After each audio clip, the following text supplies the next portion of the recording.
Vai pra Colômbia. O Abelardo na Colômbia. O Abelardo na Colômbia é o meu favorito. Porque ele inverte a ordem. Ele não é um candidato que gerou memes. O Abelardo é praticamente um meme que virou candidato.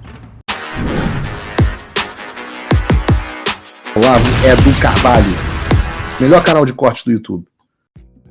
E eu convido até os gênios a olharem o sucesso dessas coisas. O Trump fez em 2024 uma campanha mais radical que a 2020, dizendo que ia fazer a maior campanha de deportação da história, não pediu desculpa por nada, ficou repetindo o tempo inteiro que a eleição de 2020 tinha sido fraudada e venceu com voto popular. O negócio é que o candidato do Partido Republicano não conseguia há 20 anos. Ah, tá bom, Paulo, você só fala do Trump, vamos pro Milei. Vamos pro Milei que tá indo, tentando, coitado, visitar o Bolsonaro, mas não consegue. Milei fez a campanha dele com a motosserra na mão. O cara fez a campanha com a motosserra, até lembrando o próprio Bolsonaro. Essa era a campanha do Milei. O cara prometia dinamitar o Banco Central. Afuera! Lembra disso? Afuera! Virou um bordão nos países... ¡Hijos de puta, tiemblen! ¡La libertad avanza! ¡Viva la libertad, carajo! ¡Vamos! Esse é outro. Surdo! Viva la liberdade, carajo! Virou simplesmente um slogan. Tá em camiseta do México à Patagônia. O leão virou a identidade visual do movimento inteiro. A imprensa argentina disse que ele era um louco. Alguém que não tinha a menor possibilidade de ser eleito. E tá aí o louco inelegível governando a Argentina, confirmado, inclusive, numa vitória retumbante nas eleições de midterm lá deles. Pega o Bukele. Essa é a tese em forma de pessoa. Quando a imprensa internacional chamou ele de ditador, o que o Bukele fez? Ele botou na própria bio do Twitter, do X, o ditador mais cool do mundo. Ou seja, ele pegou o ataque, transformou num meme, e o meme em blindagem. Foi eleito com mais de 80% dos votos. Pega o Cast no Chile.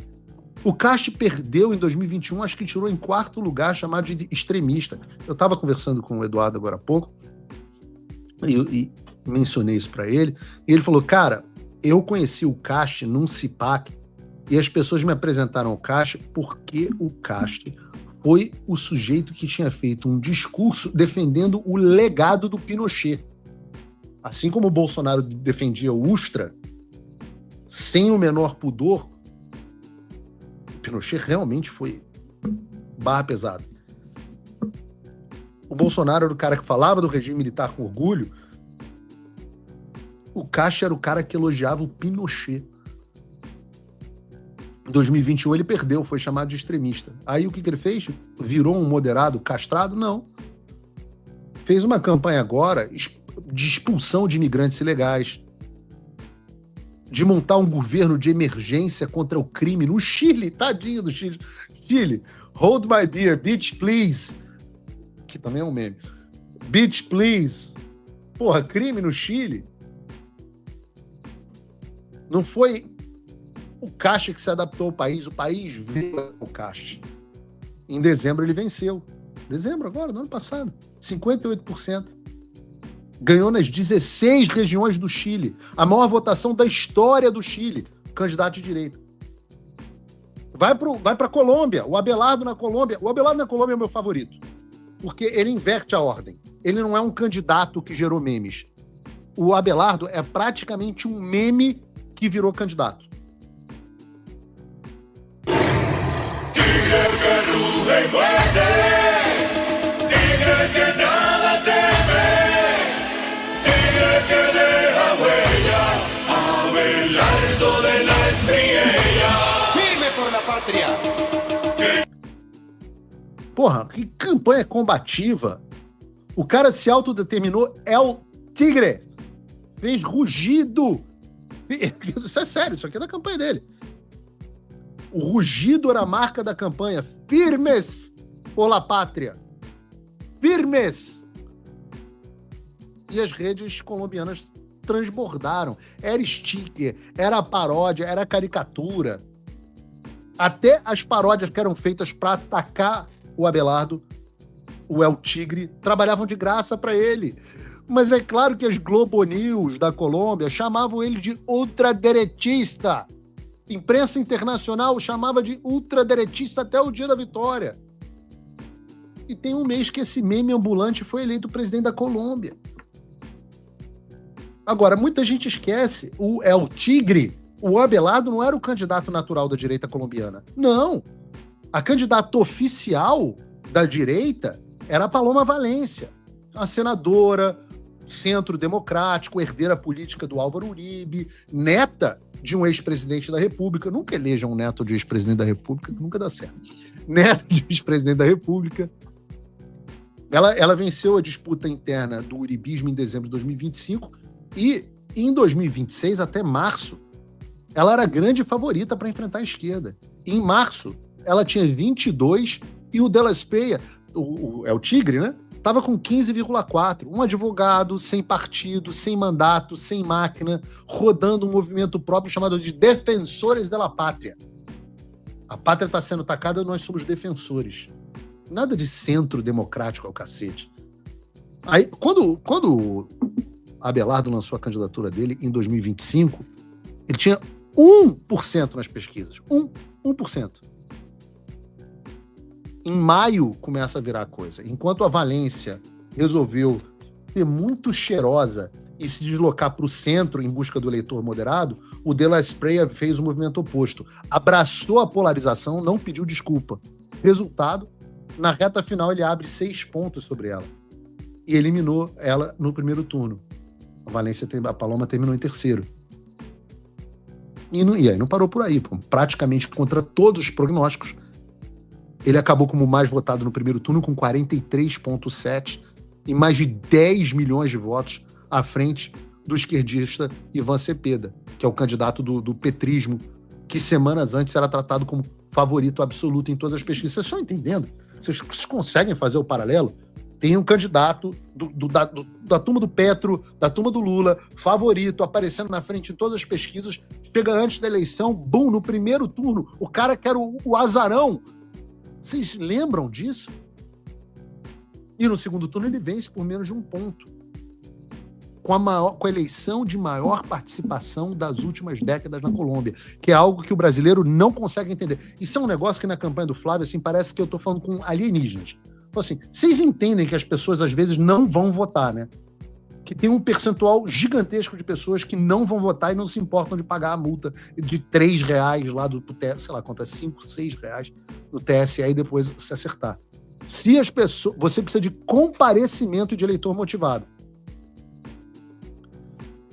O encerramento perfeito dessa recapitulação aqui que eu estou fazendo é a Keiko Fujimori, agora é presidente eleita do Peru há 2 semanas.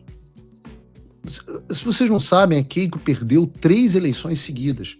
Perdeu em 2011, perdeu em 2016 e perdeu em 2021, justamente tentando se equilibrar, tomando distância do legado do pai, assinando compromissos para acalmar os críticos, tentando ser palatável ao anti-fujimorismo peruano. Perdeu.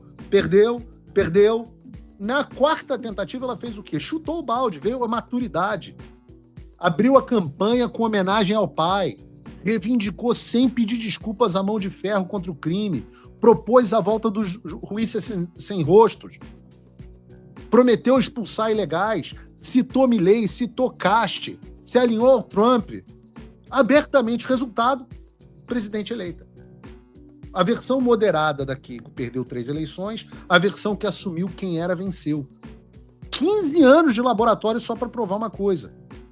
Então, recapitulando o passeio, Estados Unidos, Argentina, El Salvador, Chile, Colômbia, Peru. A mesma onda, o mesmo manual, o mesmo resultado.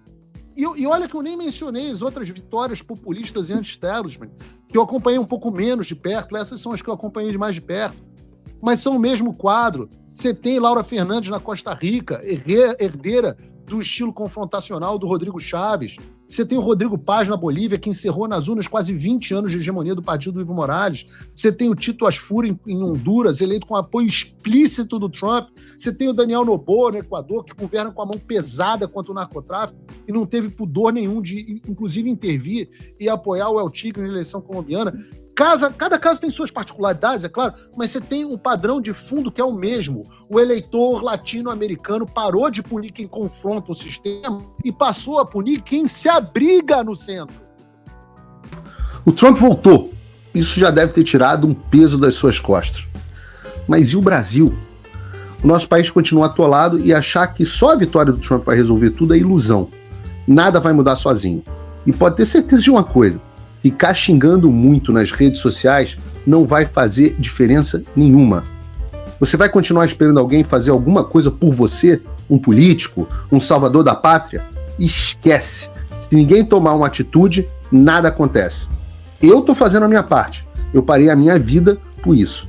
Mas, se você quer saber como pode ajudar sem precisar largar tudo, a resposta é simples: apoiando quem tá na linha de frente. Sem esse apoio, sem essa linha de suprimento, esse trabalho morre. Sem estrutura, ninguém avança. Então acessa www.paulofigueiredoshow.com/apoie e com $5 por mês você pode fazer parte disso. Se puder mais, eu recomendo, seja um patrono Gold e participe ativamente no grupo que me ajuda a pautar esse debate. O que vai definir o futuro é quem faz e não quem reclama. A escolha é sua.